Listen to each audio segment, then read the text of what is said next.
नमस्कार, मी डॉक्टर शीतल टोंगसे तुमच्या सगळ्यांचं माझ्या या यूट्यूब चॅनलवरती स्वागत करतो। मूळव्याध म्हणजे काय, याची लक्षणं कुठली आहेत आणि याचे प्रकार कुठले आहेत आणि नेमकं असं काय करावं जेणेकरून तुम्हाला जर हा आजार असेल तर याच्यापासून तुम्ही पूर्णपणे बरे व्हाल, आपण आज हे बघणार आहोत। तर हा व्हिडिओ पूर्ण बघा।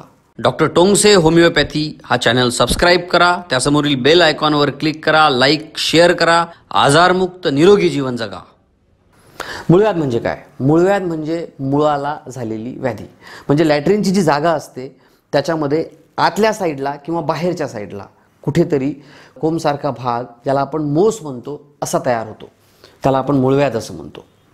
आता या मूळव्याधाचे मुख्यतः दोन प्रकार आहेत, एक असतो इंटरनल पाईल्स, एक असतो एक्सटर्नल पाईल्स। आतमधला मूळव्याध, बाहेरचा मूळव्याध। सो आतमधला मूळव्याध म्हणजे काय, तर हा कोंबसारखा जो भाग असतो हा लॅट्रिनच्या जागेच्या आतमध्ये येतो, गुदद्वाराच्या आतमध्ये येतो। याला ब्लीडिंग पाईल्स असं सुद्धा म्हणतात, कारण याच्यामध्ये एकदम पिचकारीसारखं रक्त कधी कधी बाहेर येते, खूप जास्त प्रमाणात रक्त येते। याची लक्षणं कुठले असतात, तर खूप जास्त ब्लीडिंग होणे, रक्तस्राव होणे, आग होणे, बसता उठताना त्रास होणे, खाज येणे, अशा प्रकारचे लक्षणं असतात। आणि जास्त रक्तस्राव झाल्यामुळे बहुधा पेशंटला अशक्तपणा, विकनेस सुद्धा निर्माण होतो। दुसरा जो प्रकार आहे ज्याला आपण म्हणतो एक्सटर्नल पाईल्स, याच्यामध्ये दिसणारा कोंब लॅट्रिनच्या जागेच्या बाहेर येतो, ज्यामुळे बसताना खूप त्रास होते। यामध्ये सुद्धा कधी कधी रक्तस्राव होतो, खाज येते, लॅट्रिनच्या जागेवरती खाज येते। थोड्या वेळ बसलो आपण आणि उठायला गेलो किंवा उठून खूप वेळ एकाच पोझिशनमध्ये आपण बसून राहिलो तर ती जागासुद्धा लाल होते आणि पेशंटला खूप जास्त डिस्कम्फर्ट होते, म्हणजे काम करताना सुद्धा त्रास होतो, अशी याची लक्षणं असतात। तर मग या मूळव्याधामध्ये नेमकं काय केलं पाहिजे? तर मित्रांनो, सगळ्यात पहिले तर याचं निदान केलं पाहिजे की तुम्हाला कुठल्या प्रकारचा मूळव्याध आहे, इंटरनल पाईल्स आहे की एक्सटर्नल पाईल्स आहे। निदान झाल्यानंतर मग काय करायचं, तर याचे कारण आपण समजून घेऊ की हा मूळव्याध होतो कशामुळे, आणि ते जर तुम्हाला समजलं तर याचा उपाय करणं सुद्धा अगदी सोपं होईल। तर सगळ्यात महत्त्वाचं कारण आहे सेडेंटरी लाईफ किंवा खूप वेळपर्यंत बसून राहणे, आणि ज्यामुळे एक सगळ्यात मुख्य आणि त्रासदायक आजार निर्माण होतो, ज्याला आपण कॉन्स्टिपेशन किंवा ज्याला हिंदीमध्ये कब्ज असं म्हणतात, अपचन निर्माण होते। मग अपचन म्हणजे काय? आतड्यांची मूव्हमेंट स्लो होणे, त्याचं मोशन स्लो होणे, आणि पर्यायाने जास्त वेळ मल जर मलद्वारामध्ये राहिला तर कॉन्स्टिपेशन झाल्यामुळे त्यातलं पाणी, मॉइश्चर काढून घेतल्या जाते, लॅट्रिन जी आहे ती हार्ड, कडक होते, आणि मग लॅट्रिन करताना संडासच्या जागेवरती प्रेशर निर्माण होते, आणि याच्यामुळे तिथल्या ज्या मसल्स असतात त्या प्रोट्रूड होतात, एक तर आतमध्ये कोंब तयार होतो किंवा बाहेर कोंब तयार होतो, आणि हा मूळव्याध निर्माण होतो।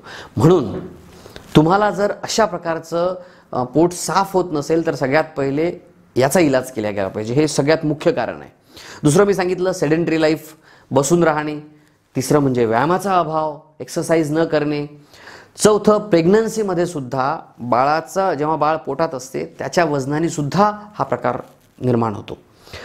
ओबेसिटी एक महत्त्वाचं कारण आहे, म्हणजे वजन वाढणे, वजन जर जास्त असेल त्याने सुद्धा प्रॉब्लेम होतो। स्ट्रेस, टेन्शन, चिंता, एन्झायटी, ह्या सगळ्या गोष्टींचा परिणाम आपल्या आतड्यांवरती होतो। बाहेरचं खूप जास्त खाणे, जंक फूड खाणे, ज्यामध्ये फायबर्स नाही आहेत असे पदार्थ खाणे, यांनी सुद्धा हे त्रास सगळे वाढून जातात मूळव्याधचे। ह्या मूळव्याधला कोणी बवासीर म्हणतं, कधी हिमोरॉइड्स किंवा पाईल्स असं सुद्धा म्हणतात। तर हे मुख्य याचे कारणं आहेत, आणखी बरेचसे कारणं आहेत। आता याचा उपाय काय करायचा, तर उपाय आपण दोन पद्धतीने पाहू। सगळ्यात पहिले आपण बघू की प्रिव्हेन्शन काय करायचं, कारण असं म्हणतात prevention is better than cure. तुम्ही जर काळजी व्यवस्थित घेतली तर तुम्हाला हा आजार होणारच नाही। तर काळजी काय घेणार, रोज थोडा तरी व्यायाम करा, कमीत कमी 30 मिनिटं, थोडं पैदल चाला। जेवणामध्ये फायबरस फूड घ्या, म्हणजे पालेभाज्या किंवा साल असलेल्या जे डाळी आहेत ते घ्या, हिरवे भाजीपाला जास्तीत जास्त घ्या, फळांचं सेवन जास्तीत जास्त करा। फायबरस फूड जर तुम्ही अन्नात घेतलं तर त्यांनी तुमची जी लॅट्रिन आहे ती घट्ट होणार नाही, आणि कॉन्स्टिपेशनचा प्रॉब्लेम होणार नाही, आणि मूळव्याध होणार नाही। दुसरं महत्त्वाचं म्हणजे भरपूर पाणी प्या, कारण जर पाण्याचं प्रमाण कमी शरीरात झालं तर हा मूळव्याध परत वाढू शकतो। तिसरं म्हणजे वेळेवरती जेवण करा, अगदी कधीही रात्री उशिरा जेवण करणे, 11 वाजता 12 वाजता जेवण करणे, जेवण झालं की लगेच झोपून राहणे, ह्या ज्या हॅबिट्स आहेत, ह्या ज्या सवयी आहेत, यांनी तुमच्या बोवेल्स मूव्हमेंट, तुमच्या आतड्यांच्या हालचाली स्लो होतात, आणि मग परत कॉन्स्टिपेशन तयार होते आणि मूळव्याध जन्माला येतो। आता तुम्हाला जर मूळव्याध असेल तर काय केलं पाहिजे, जे उपाय मी तुम्हाला आधी सांगितले, वेळेवरती जेवण करणे, भरपूर पाणी पिणे, रोज एक्सरसाइज करणे, स्ट्रेस फ्री जीवन जगणे, हे अतिशय महत्त्वाचं आहे. ह्यासोबतच एक महत्त्वाची गोष्ट म्हणजे होमिओपॅथिक औषध घ्या. होमिओपॅथीनी मूळव्याधाला मुळासकट दुरुस्त करता येतं. जनरली बहुधा आपण काय करतो, एखादं लॅक्झेटिव्ह घेतो आणि हे लॅक्झेटिव्ह तात्पुरतं फक्त लॅट्रिनला साफ करतं, पुन्हा तीच गोष्ट व्हायला लागते. म्हणून होमिओपॅथिक औषध घ्या, ज्यांनी हा मूळव्याध पूर्णपणे दुरुस्त होतो. होमिओपॅथीमध्ये अशा खूप साऱ्या छानशा औषधी आहेत, ज्या तुम्ही जर वापरल्या तर पूर्णपणे हा आजार दुरुस्त होऊ शकतो. धन्यवाद.